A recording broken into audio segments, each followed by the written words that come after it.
What's going on, YouTube? Welcome back to my channel. For those of you who are new on this channel, we explore tips, strategies, and experiences that I have had that will help you start and build up your Amazon FBA wholesale business. In this video, guys, we are going to be covering how to read a Keepa chart. We are going to run through everything you need to know about how to read a Keepa chart. So if this chart looks totally foreign to you, my goal by the end of the video is for you to be able to be a skilled analyzer of this chart. So we're going to start here, and this is just, it was a deal of the day on Amazon that I just went and grabbed. It's the Instant Pot, and it is sold by Amazon. So obviously not something that I would be interested in purchasing for that reason alone, and it's a huge brand. So I'm not going to get a wholesale account with Instant Pot. So we can see right off the bat here, there's two variations on the listing, a 6-quart and an 8-quart. I scroll down to the middle of the page, and this is where I have my Keepa chart Chrome extension. So here I can see the sales velocity, the price history, and it really tells me a story of the history of this product listing. So basically what I'll look at, the first thing that I'll look at on this chart is if Amazon is on the listing. And I can toggle through that with this tab right here on the right. If I clicked off there, Amazon would not be showing on the listing. If I click back on, which is the default, the orange background shows me that Amazon is in fact on the listing. So Amazon's on the listing here. And then they were off the listing for some of April and May, and then they were on the listing here. So that is the first screening criteria that I'm using if Amazon is or is not on the listing. I will then look at two other key components. The second one is the sales velocity. So this green line that we're seeing here is the sales rank or the product velocity. So when I hover over this, I can see the numerical sales rank. And basically what we like to see is a short staggered line, because the more drops indicates the more sales. So something like this where the rank is climbing high and then it's going down, I'm not going to want to see that as much as I'm going to want to see a short staggering line, because generally speaking, every time this sales graph drops, we can predict that the product sells. So that is the main key component that I'm looking at is the sales velocity of the product. And I can see that on this chart. So what we can do further is we can come down here and look at statistics. And over on the right-hand side, I can see that the average 180-day rank and the average 90-day rank fluctuate anywhere between 13 and 15 or 16,000. And the current rank is actually a rank 59. So as we know, guys, sales rank is just a snapshot in time. So it is not a main predictor of the overall history of the product, because we have to look at a historical perspective through the Keepa chart. So what I like to do, instead of just looking at that sales rank 59, I can see that the rank is anywhere between 13 and 16,000. About 16,000 over the past 180 days. So I can actually jump over here and go to Jungle Scout's free sales estimator. And from here, I will grab that rank that Keepa is giving me, which is almost 16,000 in the kitchen and dining category. And I will plug it in here.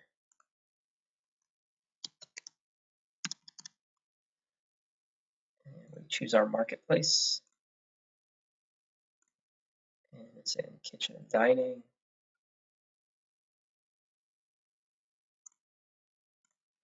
So I will calculate that, and it's giving me about 360 sales per month. So, that's one thing we can do. Instead of just looking at the current rank, which is only giving us a snapshot in time, we can look at that historical sales data and then put it in Jungle Scout and determine our historical sales velocity as opposed to just our current here. And so, guys, I can look back on this listing and see that the sales rank has climbed pretty high up to over 100,000, 182,000. And through that, I can see, the product has not always been performing as well as it is now. The next key component that we're looking at is price history. So what we're looking at with price history is stability of price, right? I want to buy in on a product that has a stable price. And this does not show me that because it actually shows that Amazon controls the price, because every time the price goes up or down, and I can actually hover over here over buy box, and that pink line is where the buy box is going. So that is who controls the buy box, and we can see that the pink line is determined by Amazon's orange shadow. That means that Amazon controls the buy box, and if we look at third-party FBA, we can see that third-party FBA is not always getting that buy box.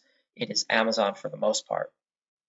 On the right-hand side, this is our ranking system, sales rank, and then this is the price level that we can see over on the left-hand side. So really what we're looking at is these short, small, staggering lines. Sometimes you'll actually see a product listing where the data goes so far down to the ground, and we can actually see that here. This is an interesting product because the product has shot down to a rank 1. So that's telling us that this is a number 1 in kitchen and dining. And before that, we're seeing, it was in the teens. Right here, it shot down to a 1 in kitchen and dining. So we're not seeing drops here on the graph because the product sells so well that Keepa cannot even display the amount of times that it drops. So we need to just take that by the rank in that category. And we can see that the graph actually also breaks down the listing by category and then subcategories from there. And it'll tell us down here what percentage the listing is in those actual categories. So I like to look at a year's view, 3 months view, and a month's view just to get an idea of how it's performed over time. And again, obviously this is not a viable product to buy. It's a huge brand and Amazon sells it, so we wouldn't be making any money here. But this is all for just example purposes. So there's a bunch of different features in Keepa that I am going to toggle through in just a moment. But I want you guys to understand something, and this goes back to a change that has happened in March as well as May. So going back in May of 2020, we saw Amazon's ranking system change, and the way Keepa interacts with their ranking system has also changed. So on a lot of product listings, we're going to see that in around the end of May on variation listings, the Keepa may shoot down. And what that means is that you may see not so great sales before and then very good sales after May. And for that, the reason for that is that Keepa now takes into account the sales velocity of all of the variations on the listing, not just one variation. So it is absolutely critical that when you guys are analyzing trends, we have to look at the historical sales data on the Keepa chart prior to May of 2020. Here in March, we actually saw a major category changes. So in this, the reason why this Keepa graph stopped is because it was in kitchen and dining. And then what happened in March is a bunch of product categories got changed around. And this one did not actually have a category. It was only in the subcategory of slow cookers. So we can't see the Keepa chart for that subcategory. We can only see it for the major categories. So we don't have data for March, but once it picks back up and gets reassigned a category, now we can see that the Keepa chart is being ranked in the kitchen and dining category as it was prior. So Keepa is a must-have. It's only about $17 or $18 a month, and it is an absolutely critical software if you guys are going to be doing FBA at all, doing wholesale. It is my number one determinant for any of my buying decisions.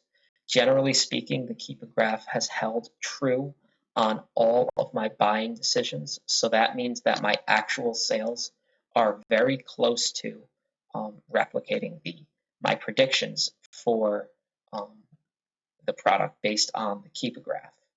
So those are some main pointers. If we want to toggle through here on the right-hand side, we can hover over new offers. Maybe we can get rid of used if we're not interested in that. Maybe we want to compete against FBM, FBA. Buy box is a very important one. And then we have these two middle charts. And this chart is in the middle here is essentially a scaled up version of what we're seeing above minus the price data. So here we can see only the sales velocity data. And then down here in the bottom chart, we can see the number of offers. So I can just scroll to the right here, and as time goes on, I can see that the offers went from 4 to 3 to 4, 8, 9, 5, and they keep, they fluctuate as time goes on. And then we also see the review count go up significantly as well. So a bunch of features here we can look at. Why is it important to view the offers? Because especially now with everything going on in the world, a lot of suppliers are back ordered on a lot of products that you'll find. So you might only see, a couple offers here currently. But then we look at the historical data 3 months ago, and maybe there's 15 or 20 offers on it, and right now there's only 5. Well, we have to take that into account because when the supplier gets back in stock on their product, the listing may be fluctuated with 10 or 15 more sellers than there are currently. So that's really important to look at. So we can go in through here, track the product. We can set parameters for how we can actually automatically track the product based on certain parameters here. And Keepa will actually notify you when the price changes. We can go to data, and this is actually a really useful tab, guys, that I have been using more recently. And I've made some videos about the issue that's been going on Amazon right now, which is the buy box. The buy box is not rotating properly amongst all of the sellers. So what I have done to help me mitigate risk on my investments, because right now we don't know if the buy box is going to rotate 100% to every seller. So I go in here to buy box statistics, and I can actually break this down. So this is not a great example because Amazon is really the only one that has ever had the buy box. They've had it 100% of the time. That means they control the listing 100% of the time and never share the buy box. Another reason why I never compete with Amazon. But if you were to be looking on a listing, you could see that right here, you may have several third-party sellers, and maybe one seller is dominating the buy box by 85 or 90%, and the other sellers are not getting the buy box. And we can actually look at that in a 90-day, in a 180-day. So that was in the past 30 days that Amazon has had it. But if we look at a 90-day, we can see that Amazon has had it 76% of the time, and then it kind of tapers off pretty significantly from there. But the main thing here we're looking at is the buy box percentage. So that is an important tool, especially right now, which with the current issue going on. We can then, cross-reference that and manually check over here, is the buy box rotating, and we can kind of track that over time. So this is a really important tool in Keepa that I use, variations.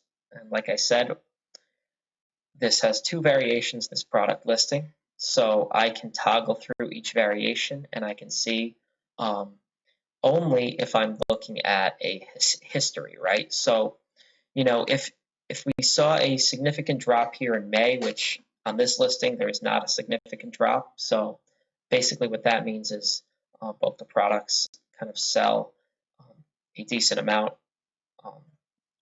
respectively. But on some listings, what we'll find is that prior to May, prior to the combination of all of the variation sales, maybe one product did not sell well at all, and then another product did. So that's why, guys, we have to be very, very careful with variation listings right now. I'm just going to go to this other 8-quart variation. I'm interested in seeing how that differentiates from the 6-quart in terms of the Keepa graph. So let's let that load in for a second.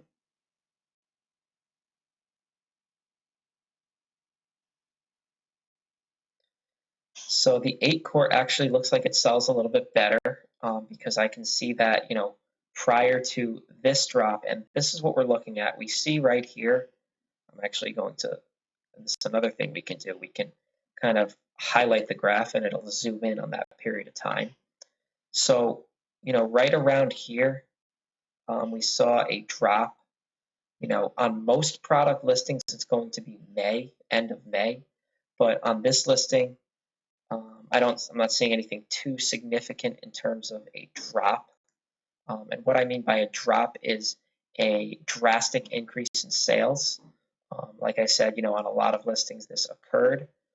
And what do we see here? Here we see a drop. Well, let's correlate this. So this is an instant pot, and last November, around the 29th, we saw a significant drop in rank, meaning that the sales picked up quite greatly. That makes perfect sense because that is the peak of quarter 4.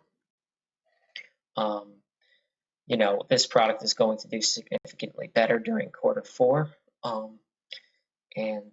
So we can kind of gauge history of sales over a period of time.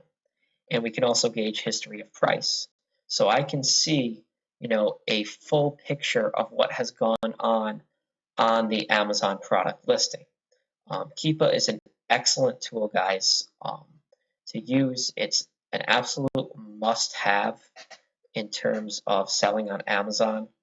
I'm just going to jump back over to the statistics here. Look at the average 90-day rank, the average 180-day rank, and make your predictions based on the average rank, not the current rank.